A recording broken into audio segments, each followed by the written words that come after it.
certain theories developed which are used to prove certain points. So let us discuss one by one. So the first theory of entrepreneurship is by Schumpeter, and it is known as the innovation theory of entrepreneurship. And according to Schumpeter, entrepreneurship is evolved out of some innovations made in the society.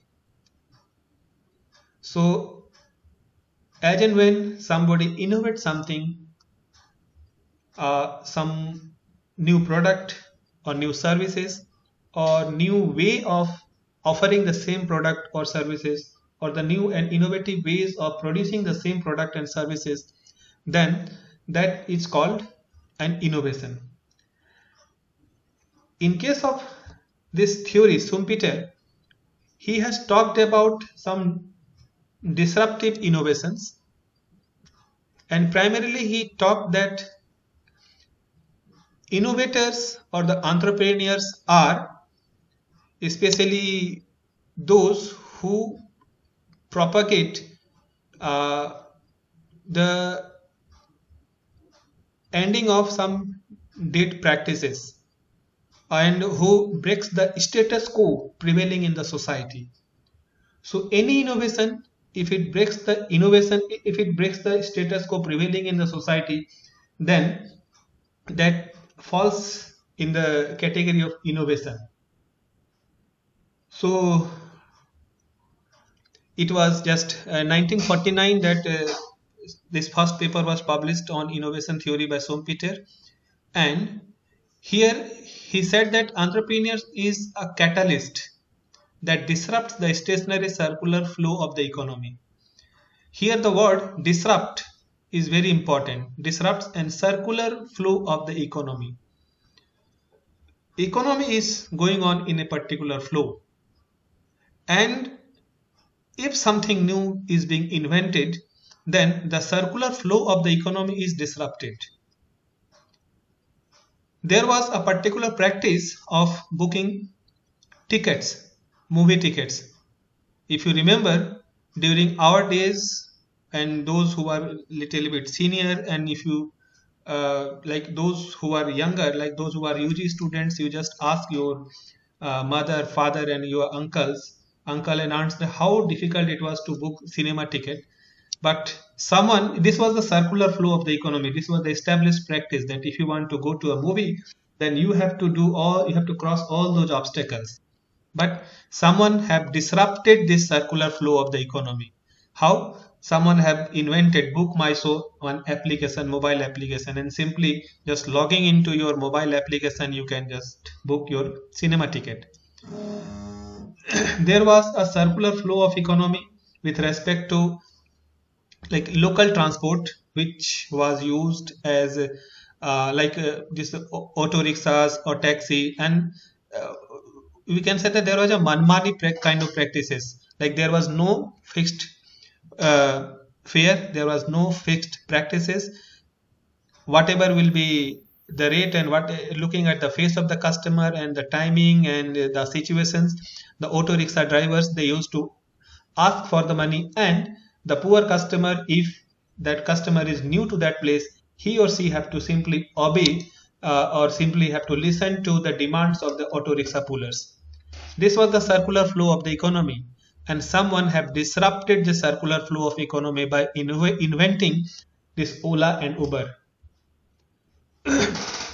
The established practices in the economy was that if you want to go to a shop and total bill is say 113 rupees, and you are paying giving a note of 150, 100 rupee note and 150 rupees note, then there was every probability that the shopkeeper will be returning you only 30 rupees, and for the remaining 7 rupees, because he is supposed to refund 37 rupees, but he or she will be returning only 30 rupees, and for the 7 rupees you will be given some chocolates and some unnecessary items which you do not require, but you have to accept those products because in the name that there is no change available.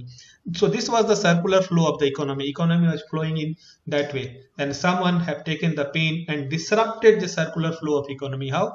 By inventing Paytm and PhonePe.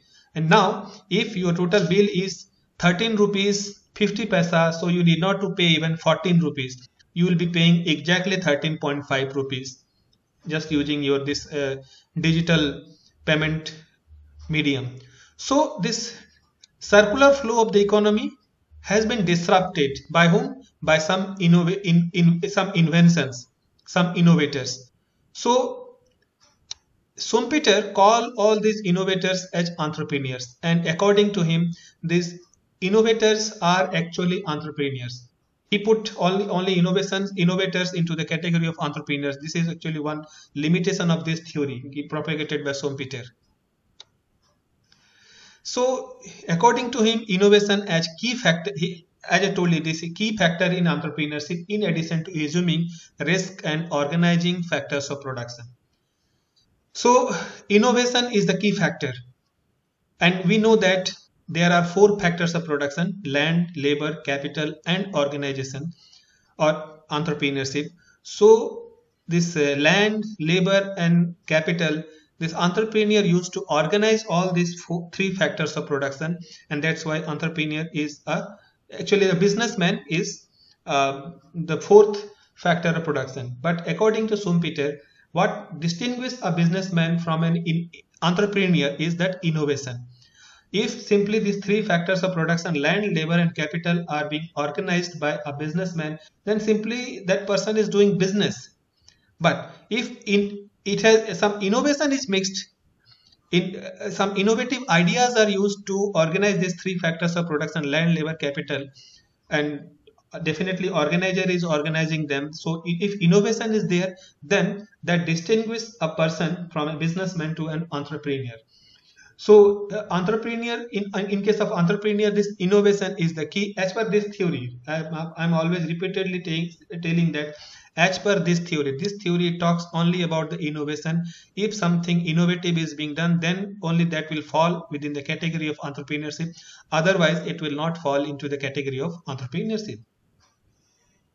And an innovator who brings new product or services into economy is given the status of entrepreneur. As just I told you that any normal businessman, if he is simply offering an established product or services into the economy, is not given the status of an entrepreneur. But if something new product or services are being offered, then that will be falling in the category of an entrepreneur.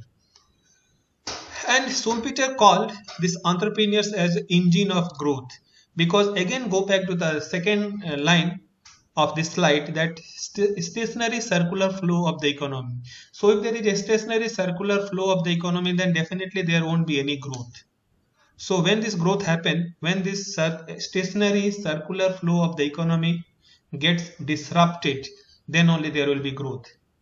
Like suppose, just imagine that only the practice that we used to pay money using, say we used to pay money just using this cash, or we used to book the cinema tickets as earlier we used to do it, or we used to do the local transportation using this local auto rickshaws and taxis just by negotiation.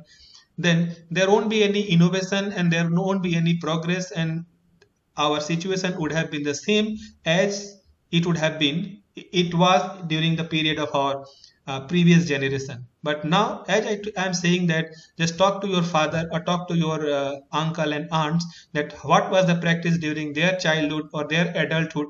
It means that now the situation has changed, that during their adulthood situation was something different, and now the situation is something different. It means some growth has taken place, some development has taken place, and the life is relatively more comfortable in comparison to the previous days. And that's what the Schumpeter called as engine of growth, that entrepreneurs are actually engine of growth, because of those innovations, because of those inventions, something new comes into the society and some growth and development took place. And because of these innovators, that's why these innovators are called as the engine of growth. The concept of innovation and its corollary development embraces 5 functions. And what is those 5 functions? The introduction of new product with which consumers are not yet familiar, or introduction of a new quality of an existing product. So this is like, the question is like, what exactly is the innovation? What is mean by the innovation? So innovation may be a new product with which the consumers are not familiar. Like when this Paytm was introduced first, then consumers were not at all familiar with this Paytm. So this is definitely a uh, inno- innovation, or a new quality of an existing product. Like we are aware about this detergent powder, like Surf is there, Viva is there, or Wheel, or this Ariel. There are different varieties of detergent powders are available, and very often we used to get a new quality of the existing product. If it is Surf, then Surf Excel or Surf Excel 500 or Super Surf Excel 500, some new quality of the existing product is always available. Means something new is there in that product, and that becomes an innovation. When this Maggi was introduced for the first time during the 80s, so prior to that, people were not aware about the Maggi. And what Nestle used to do? Nestle used to distribute these Maggis free of cost to the people. And they call it that they used to call this kind of expenditure as the consumer education expenditure, because they were spending so much of the money just to educate the customers to change their food habit, that prior to that people were not aware about Maggi. And now if some new product is being given, so this is a new product which needs to be accepted among the customers, and the customers will be accepting only when they will be given proper education about the new product. So giving Maggi to the customers free of cost was one expenditure made by Nestle, and which they used to call it as a customer or consumer education expenditure. But the other companies which has followed Nestle, and they come up with some noodles like Top Ramen, and some other companies, they also come up with noodles. They need not to do this kind of expenditure, because Nestle have already spent huge amount of money in educating the customers how to consume noodles. So customers were aware about this noodle part. Now the second company or third company whichsoever will be coming to the market, they need not to do, but definitely that won't also fall into the category of innovation. So this is a difference between a new product and an earlier product. Another example, when we were child, we have heard a term, Videocon washing machine. So this was the term we have heard for the first time on the television. Prior to that, there was no concept of washing machine. The housewife, or the women's primarily in our houses, they have to wash the clothes with their hands, and there was no support available technologically, or no machines available to wash clothes. So when Videocon introduced this washing machine for the first time, so this was a new product. And like Nestle, Videocon also have spent a considerable amount in educating the customers about this washing machine. But later on, other players like LG or Samsung or Whirlpool or so and so, when they have introduced, actually they did not to do this kind of expenditure. So there is a risk also of being an innovator. What is that risk? That the first mover in the industry have to spend a considerable amount on educating the customers, but the second, third and fourth mover, they need not to do that expenditure. But there are an advantage also, like the age that Maggi have got over a period of time, that it is still able to retain that age, and still, in spite of having so much of the new products brought into the market, like Patanjali or Top Ramen and so forth, still 85 to 90% of the market share in this noodle market is still retained by Maggi. Introduction of new method of production that is not yet tested by experience in the branch of manufacture concerned. So new method of production. Earlier, the product was produced using one particular method, and now new method of production is being introduced. So that also will fall in the category of innovation. Like corona test earlier, it was tested using some different method, and the result used to be delivered after any gap of almost 1 week. But now within a few hours, these results are given. It means that the method of testing has changed, and this definitely is a kind of innovation, new method of production. Opening of new market, that is a market onto which the particular branch of manufacturer of the country in question has not previously entered, or whether or not this market has existed before. So this is very clear that either you are innovating some new product or new method of production, or you are innovating a new market. Okay. New market for a product. It may be a new geographical market. So definitely you will be introducing your product to a geography where the product is not marketed earlier, or the product is offered, or the product or service is offered to a new segment of customers who other companies were not thinking as their customer. For example, there is a term called profit at the bottom of pyramid. This is a term coined by C.K. Prahalad, one of the renowned management guru, and he was from in India. He is no more on this mortal earth. So C.K. Prahalad, he has coined this term that fortune lies at the bottom of pyramid. Now, what is that bottom of pyramid? Earlier, just take an example, this shampoo.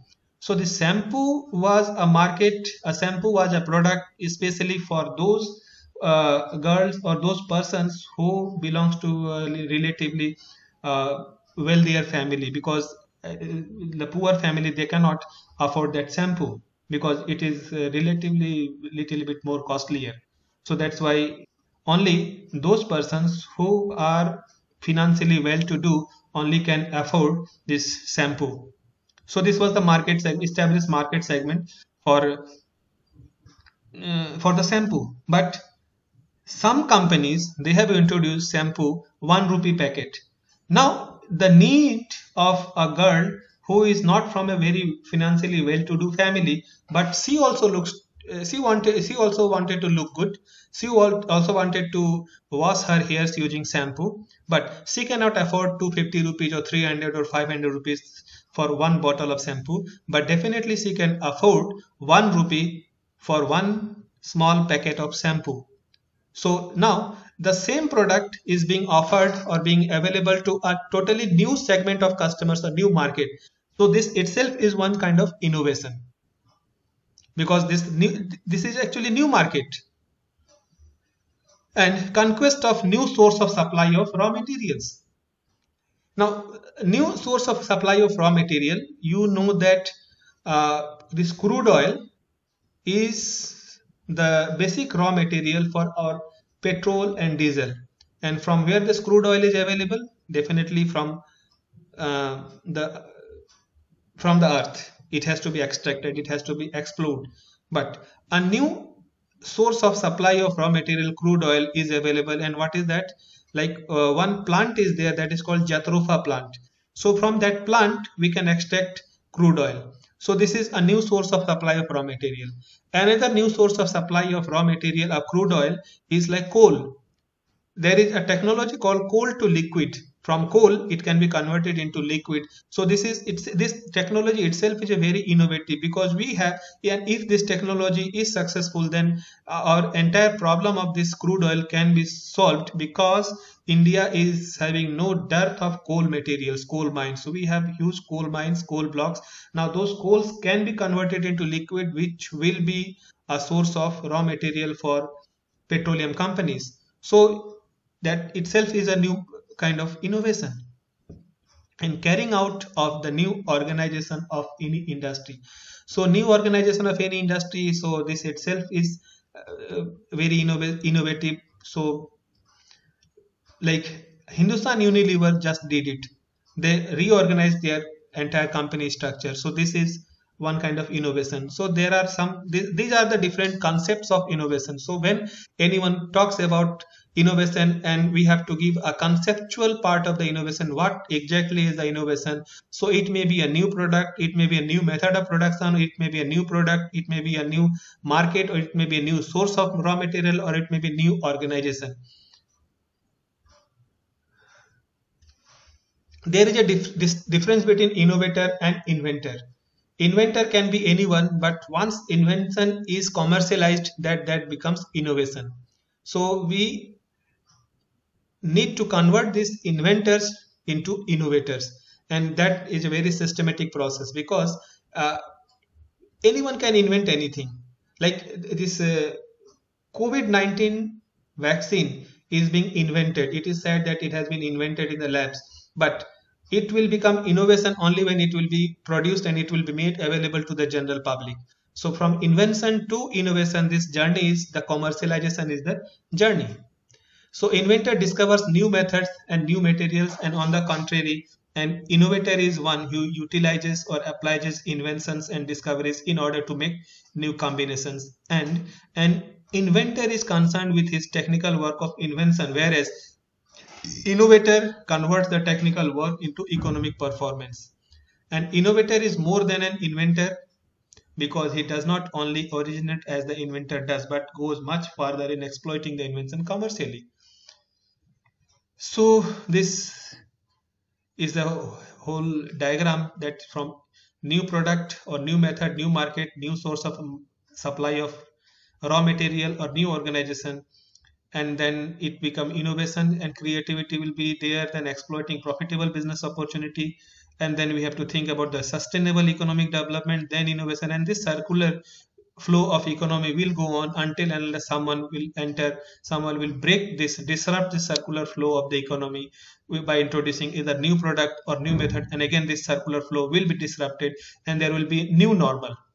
Like because of the corona, this new normal is being introduced, because of something, some natural compulsion, this circular flow of economy is being disrupted. And what was being, what is invented earlier, if the same workshop would have to be offered to the students, then definitely would have called you into our campus. But now, because of this new normal, new situations, we are now offering this workshop through an online mode. So this is a new normal, and now there is a different new circular flow of economy. As I told you, that criticism of this innovation theory of entrepreneurship is that it puts too much emphasis on innovation only. And there are some entrepreneurs which we have seen, which the world has seen, the India has seen, where they become entrepreneurs without having a very significant innovation. Then another theory is need for achievement theory of McClelland. According to McClelland, this theory, the entrepreneur is the one who have a very clear-cut need for achievement. The person wants to achieve something more. He want to achieve something in his life, and that's why he wanted to become an entrepreneur. So that is the need for achievement theory. So according to this theory, those persons who has the very high need for achievement, they only go for the entrepreneurship. As our directors have said in the inaugural session, that the entrepreneur who takes the pleasure of doing something new, and by taking the pleasure of doing something new, he is trying to achieve something, that I have done something new in the society, and that's why he is actually he is working for that, and that's what this theory says, need for achievement theory. So the characteristics of an entrepreneur has two features: first, doing things in a new and better way, and second, decision making under uncertainty. And achievement orientation is the most important factor for entrepreneurs. If suppose a person do not have this achievement motivation, definitely he or she will not be going for any kind of innovation, or he will not be going for any venture where the risk and uncertainty is involved. Simply he or she will be going for some established practices which will give him or her some definite source of money, so that he or she can sustain his livelihood. But if he wants to do something, achieve something, need that achievement orientation is there, then only that person will be trying to do something new create some new enterprises, and that will be the biggest motivation for becoming an entrepreneur. So individuals with high achievement orientation are not influenced by considerations of money or any other external incentives. So as our previous speaker was saying that money is not a constraint if someone is having a very innovative idea, some very good idea of creating something new. So definitely money will not be a problem. And if someone is having very high achievement orientation, and definitely those persons who will be having very high achievement orientation, definitely they will be coming up with some unique ideas, and there are plenty of people available to fund those ideas. And profit is merely a measure of success and competency for people with high achievement needs. Dhirubhai Ambani, I remember one of his interview, and where he said that the profit is a byproduct of your work. You are working just to achieve something, just to create something new in the society, just to solve some of the problems of the society, and in the process definitely you will be getting some profit. So profit is just a byproduct. So it is just profit is merely a measure of success. So there are people who measure the success of a person only in terms of money and how much profitability that venture is able to provide. So that is not the only criteria of measuring achievement or success. That rather this is just one measure of measuring success. Definitely it is true that we cannot survive and we cannot run business on losses. Profit is required to run business, but profit is not the only objective of running a business. Objective of running a business is something different. Maybe to create something new in the society, maybe to solve some of the existing problems of the society, or maybe to prove something. Like when Thomas Alva Edison have introduced bulb, he has invented bulb. So what was the profit he has earned? And his objective was not to earn profit, and definitely he was not motivated by the fact that by inventing this bulb, or actually his name is associated to almost 1000 different kinds of innovations. So definitely his objective, and he was not motivated by the fact that he needs to earn profit or he need to sustain his livelihood just by innovation, but he wanted to do something because he felt that he is able or he is capable of doing something or contributing something new to the society, and that's why he kept on innovating new product. Later on, it's true that he has also founded General Electric, and that becomes a very profitable company in course of time. But that is just one part of the story. What actually drives him and what actually guided him in going for the innovation and doing new product was his need achievement, motivation for the need achievement. So need achievement is relatively stable personality characteristics rooted in experiences in middle childhood through family socialization and child learning practices, which stress standards of excellence, material warmth, self-reliance training, and low father dominance. So here he said that this need achievement is a personality characteristics. And what are the personality characteristics? So those who have studied this organization behavior, you must be knowing that there are only two factors which govern the personality of a person. One, his or her heredity, and second is the environment. So definitely when we talk about this need achievement is a relatively special personality characteristics. So from where this personality characteristics will come? So definitely it will be through family socialization. So family, that is the heredity, socialization, that is the social environment, child learning, how the child will learn through his surroundings or her surroundings, and definitely some part will be there in his or heredity. So these are some of the personality characteristics which governs the personality of a person, and ultimately whether that need achievement orientation will be there or not, or it will be very high level of need achievement orientation or very low level of need achievement orientation. That will be governed by the personality characteristics. And finally personality will be decided by the two things: one, heredity, and second is the surroundings of the person. Person acquires three types of needs as a result of one's life experience, and these three needs are a drive to excel, advance, and grow. That a person wants to excel in his life, he wants to grow in his life. That is the first need. Second, need for power, a drive to dominate or influence the others or situations.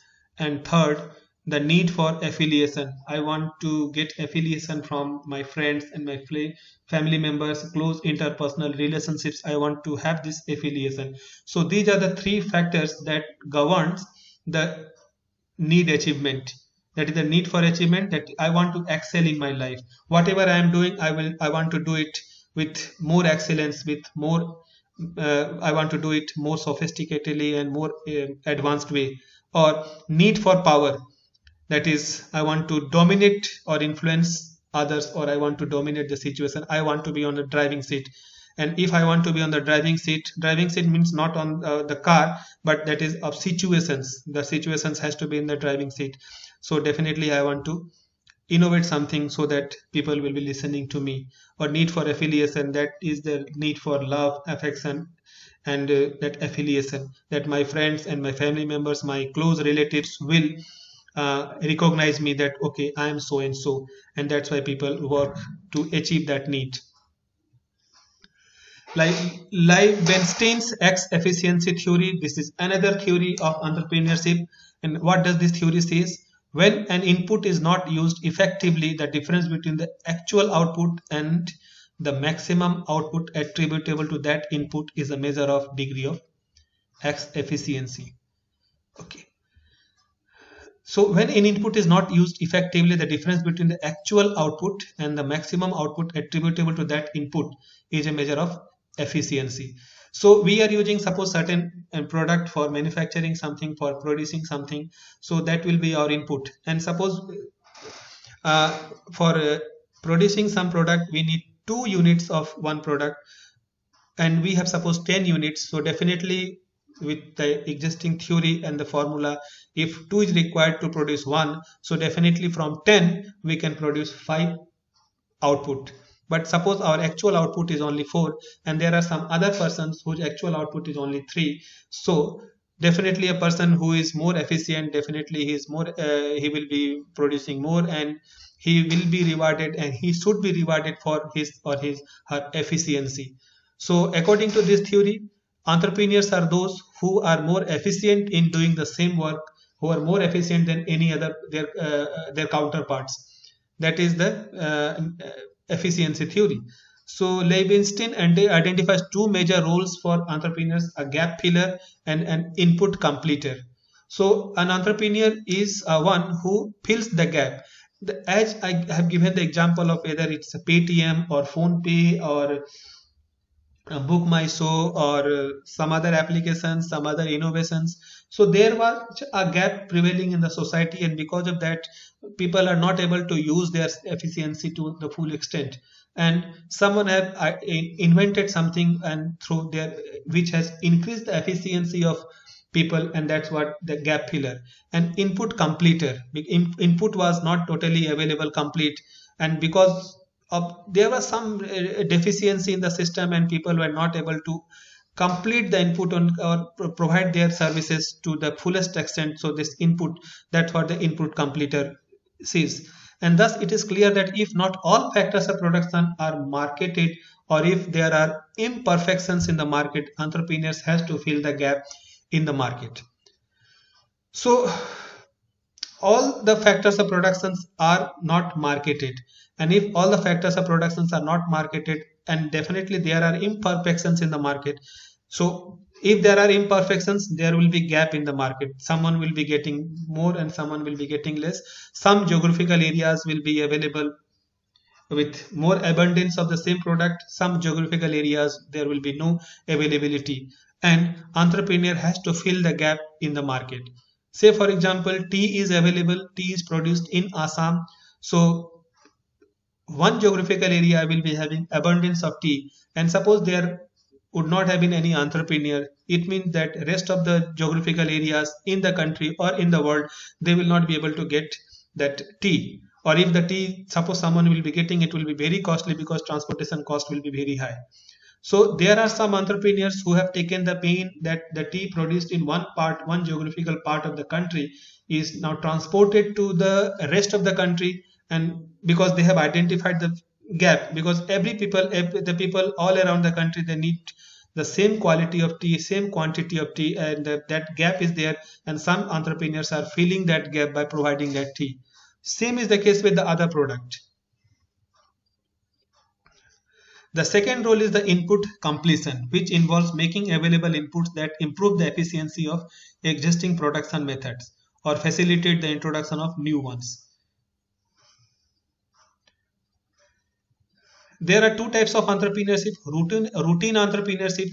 So here it distinguishes, there is a difference in approach between these theories, that efficiency theory and the one that is innovation theory. Here, as per the innovation theory, this routine entrepreneurship are not actually entrepreneur. They are just businessmen or businesswomen. They are not entrepreneur. But this theory says that this is also a kind of entrepreneurship which deals with normal business functions like coordinating the business activities, but yet it will be an entrepreneur. For example, this Vishal or Big Bazaar or some other these shopping malls are there. If you just see who are they are just a grocery shop. Big Bazaar is just a grocery shop but with a different logistics and new logistics. So in one way this is a routine entrepreneurship, but at the same time, because they have not invented anything new, because Big Bazaar is also selling this rice and this atta and this potatoes and tomatoes and dal and other food items, but with a different logistics. So this is one kind of routine entrepreneurship, but with different volume. An innovative entrepreneurship, where an entrepreneur is innovative in his approach, it includes the activities necessary to create an enterprise where not all the markets are well established or clearly defined. Then, risk-bearing theory of Knight. According to Professor Knight, entrepreneurs are the one who used to take risk, who bears the risk, and they should be rewarded for undertaking risk. That was the idea behind this risk-bearing theory of Knight. So anyone who bears the risk is an entrepreneur, and because of bearing that risk, he or she should be rewarded. So according to them, risk creates profit, more risk, more gain, and profit as reward. Profit is the reward for undertaking risk. Entrepreneur's income is uncertain. Okay. Now, according to Knight, risk creates profit and more risk, more gain. But there are some limitation and there are some problem with this theory. One thing, that risk creates profit. Now, what is risk? Risk is, if you just define risk, that risk is the probability of deviation from the expected return. So I expected a return of 8%, but actual return is 35%. This is also risk. But if you just ask anyone that would you consider this as a risk, then definitely that person will be saying that no, not at all, this is not at all a risk, because that person will be very happy to learn that he expected only 8% of return, but ultimately he has got 35% of return. So technically there is a risk. From 8 to 35 there is a huge volatility, there is a huge deviation, but definitely that person won't be saying that I have taken a risk. Rather, he say that I am very lucky that I got a return of 35%. So risk is a term basically which denotes a negative connotation, but technical definition of risk is not only negative, but it may be anything which deviates from the expected return, that is risk. Second, risk is something which can be insured, like risk of loss, risk of fire, risk of theft, risk of pilferage. There are different types of risk, and all these risks can be insured.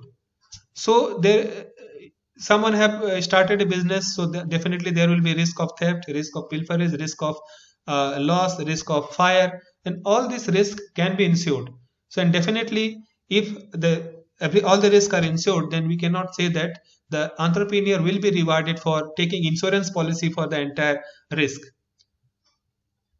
Number two, more risk, more gain. So if I go to the 5th floor of my institute and just make a jump, and I say that, see, this is a very risky situation. I jumped from the 5th floor of my institute, and definitely I have taken a very huge risk. So my gain should also be maximum. definitely this is not going to reward me. I have taken the maximum risk of my life, but I am not going to be rewarded for taking that kind of risk. So the question is, if not risk, then what? So Keynes, another economist, he has propounded another theory that is called uncertainty bearing theory of Keynes. And what does he say? He said that entrepreneur is rewarded not for undertaking risk, rather he should be awarded for undertaking the uncertainty. Environment means he has made a distinction between two types of risk. One risk which can be insured, that will fall within the category of risk, insurable risk, and there are some kind of risk which cannot be insured, like I'm offering a product, whether it will be accepted in the market or not, that is the risk of getting customer. So there, this is uncertainty, whether my product will be accepted in the market or not, whether I will be getting customer or not, whether I have developed some new product, but all of a sudden the taste and preference of the customer has changed. And definitely if the taste and preference of customer have changed, or some new technology comes up into the market, then definitely my product will not be accepted, and there is a risk and there is uncertainty. Those who are aware about the pager, there was a device called pager, and prior to mobile this pager was introduced, and pager was used just to send messages. But pager, it was also a very good innovation, that just a small device people used to keep, and if someone have to send messages on pager, people used to send messages. See, this was just a messaging device, but it could not get market. Why? Because by the time pager gets popularized into the market, mobile came into the system, and mobile have taken the entire market of pager. And though pager was a very innovative product, a new product, but it could not get accepted in the market. So again, there are, if you just take the case study of this pager, then we can discard the theory of innovation also, because pager was a very good innovation. And as per this theory, like those who have invented pager, they are entrepreneurs. Definitely they are entrepreneurs, but they have not been rewarded for innovating something new. And definitely if you just go by the uncertainty theory of entrepreneurship, so this, the person who have introduced pager, definitely he has taken huge pain, and there was a huge uncertainty with respect to getting customer, and ultimately this was not very successful, and the person who have invented, they have lost a huge money, because this pager, the mobile have superseded this pager. And Max Weber's theory of entrepreneurial growth. Max Weber, a very popular theorist, very popular scholar, and definitely we can associate the name of Max Weber with bureaucratic theory. So he is the propounder in that area, bureaucracy. So according to Weber, some religions have basic belief to earn and acquire money, and some have less of it. There are some religions whose basic beliefs promote earning money and acquiring money, and some have less of it. Like there are some religion like Parsi religion, Zoroastrianist is one religion, where if someone is not from a very well-to-do, then that person is not allowed to marry also. So definitely that's why you will find it, all this Poonawalla, Tata and Godrej, all these religious, all these persons from that particular communities, that particular religion are very wealthy people because of their religious faith.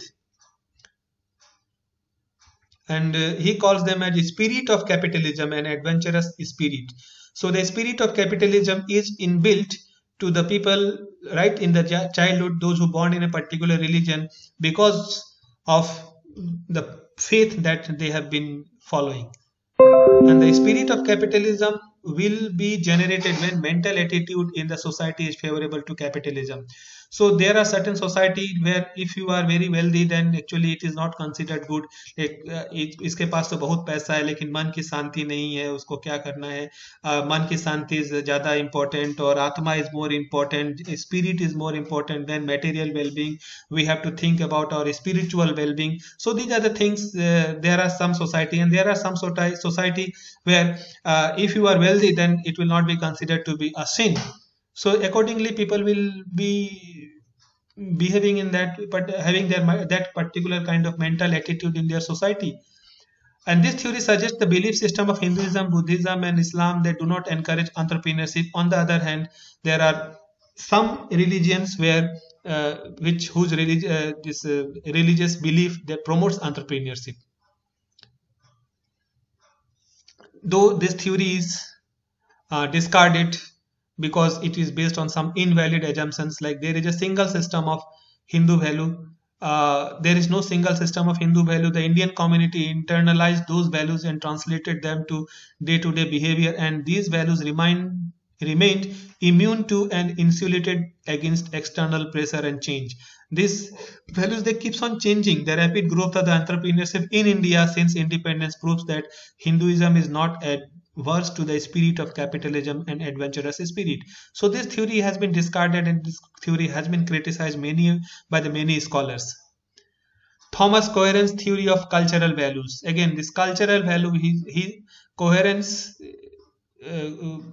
he propagated the theory that it's a cultural value which promotes entrepreneurship.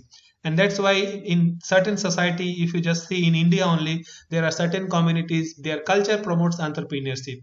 If you have going to be an entrepreneur, you will be valued in the society. And there are certain society where if you are thinking of innovating something, and if you are thinking to create something of your own, you will not be valued. That person will not be valued. So it's a culture that promotes entrepreneurship. Just on a lighter note, like in our society, a person who is going for a business, definitely he will be getting a very tough time to get a girl for the marriage, because nobody would like to give their daughter to a person who have just started a new venture, and everybody would like to have their son-in-law to be an IAS officer or a corporate man or a manager. And definitely they would not like to have their son-in-law as a person who is a businessman who has just started a business in his life. But however, this culture is also, this practice is also slowly changing. So this theory of cultural value, it says that there are certain society which value the culture, which where the culture is, their value entrepreneurship, and definitely in those cultures this entrepreneur is flourished. So the entrepreneur represents society's model personality, and his performance is influenced by the factors of his own attitude towards his occupation. As I told you, his own attitude towards his occupation, the role expectations held by sanctioning groups, and the operational requirement of the job. Fine. So it's the culture from which he belongs to. The determinants for the first two factors are the society's values, and in most countries, entrepreneurs have emerged from a particular socio-economic class. Like in India, if you like, most of the entrepreneurs are from the Bombay to Gujarat and the western side of India only. Most of the entrepreneurs have been emerged because of the particular kind of cultural value and belief. Economic theory of entrepreneurship, it says that it's the economic entrepreneurship and economic growth will take place in those circumstances where particular economic conditions are in favor of business environment. Just now in the previous session, Kajol have asked a question that why entrepreneurship is not developed, and why the government have not done anything to develop entrepreneurship. It means that she is talking about creating some ecosystem of entrepreneurship, creating an infrastructure where entrepreneurship can be developed. Like in China, they have the practice of cluster manufacturing, and this cluster manufacturing, this is the practice, this facility or this infrastructure is created by the government of China. So this is something created by the government, and so economic environment are stimulus to the growth of entrepreneurship in those areas. Like in UP recently, the government have introduced one district, one product. So for every one district, there will be one product which will be earmarked, and that product will be, the government will be creating necessary infrastructure to promote manufacturing, produce and marketing of the products of that district. So this is a kind of economic package or stimulus given by the government to create entrepreneurship in that region. So there are certain factors like availability of bank credit. If the bank credit is available, definitely it will be good for entrepreneurs. If it is not available, then definitely it will be very difficult to start an entrepreneurial venture. High capital formation with a good flow of saving and investment. If there is a high capital formation, if there is a adequate amount of capital available in the region, then definitely there will be more chances of growing an entrepreneurial venture. But if there are no capital formation available, then definitely entire region will be suffering from this lack of capital. Supply of loanable fund with a lower rate of interest, self-explanatory. Increased demand for consumer goods and services. Definitely it's a self-explanatory. Availability of productive resources, efficient economic policies like fiscal and monetary policy. Like economic policy, like if the government is giving some subsidy or tax incentives, then definitely this will bring more entrepreneurs into the region. It will pull. But if it is not there, then definitely this will be relatively difficult to promote entrepreneurship in the region. Another example of government policies, like the government of Uttar Pradesh have suspended the labor laws of the state for the next 3 years, and definitely this is a good stimulus and economic package given to the companies, and that's why you'll find that within the last 6 months a lot of new companies have shown their interest to set up their industries in this part of the country. So this is economic theory of entrepreneurship. Exposure theory of entrepreneurship. So exposure theory of entrepreneurship, it says that in order to become an entrepreneur, a person need to be exposed to certain things, exposed to the environment, exposed to the entrepreneurial process, and definitely if that person is exposed to that process, exposed to the product or exposed to the services, definitely entrepreneurship will grow. I just wanted to tell you one story. 45 years back, there was a Mela in Pragati Maidan of Delhi, that is still it is continued, and in that Mela one Australian company Australian company arrived, and they were actually producing these CTC machines. CTC machine is a machine which is used to manufacture tea. Now there is a company in Assam which wanted to have a collaboration with that Australian company, and the managing director of that company and one technician, they went to Delhi and they had that agreement that that company will be sending their machines to India, with that in collaboration with the Indian company, that company from Assam, and in India they will be selling that entire machines to the those whosoever will be requiring that. The technician, he just seen that machinery for 2-3 days, and on the last day when the managing director have asked कि क्यों ये machine खरीद ली जाए, he said साहब ये machine तो मैं बना लूंगा. Because once he was exposed to that machine, that idea, he said that he got that idea that this machine I can also manufacture, and then they come back, they started manufacturing. Ultimately they produced that machine and they have exported to 33 countries. It is the power of exposure. So why our people are not becoming entrepreneur? So one way is that they are not exposed to the new ideas, new product and new technology. If new product, new technology, new ideas are exposed to them, definitely a few of them will be enlightening to go for entrepreneurial job, and that's the exposure theory of entrepreneurship says.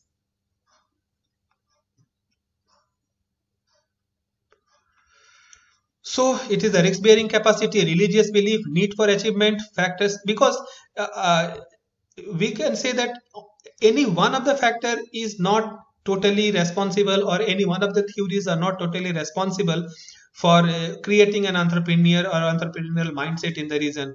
It's the risk bearing capacity, it's something of religious belief, something have to done with the need for achievement, some economic factors, motivation, then cultural values, then education. All of them combinedly are in totality have an impact on the person in becoming his mindset to be an entrepreneurial mindset that will again become exposure towards new ideas, opportunity, creativity and innovation, and ultimately a new venture creation will be there. So finally, political system theory of entrepreneurial growth. Why America is such a developed country? Because its political system is like that. Why Google is not there in Russia? Why Google is not? Why Microsoft is not there in Russia or Cuba or China? Because of its political system. So political system of entrepreneurial growth. So if the political system has to promote entrepreneurial growth, entrepreneurial mindset in the region, so political system is very important.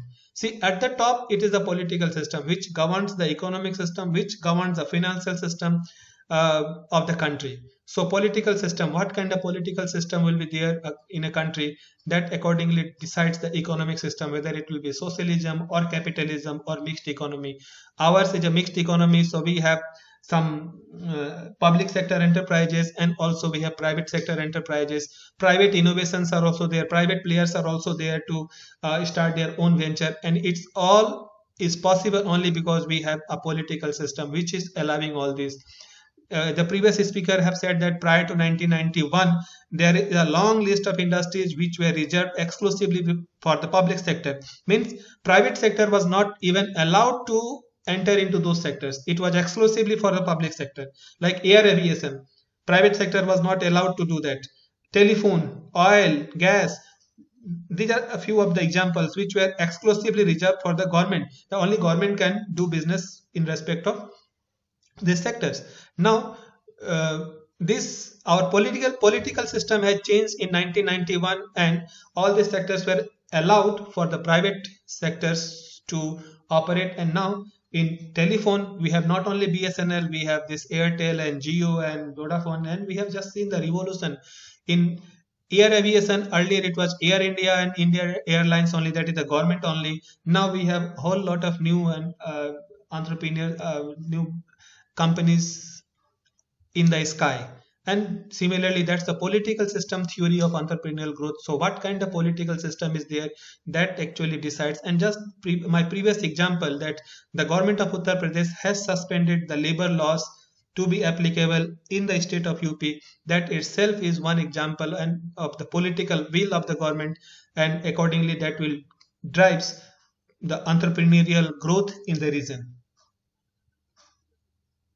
So thanks for your patient listening.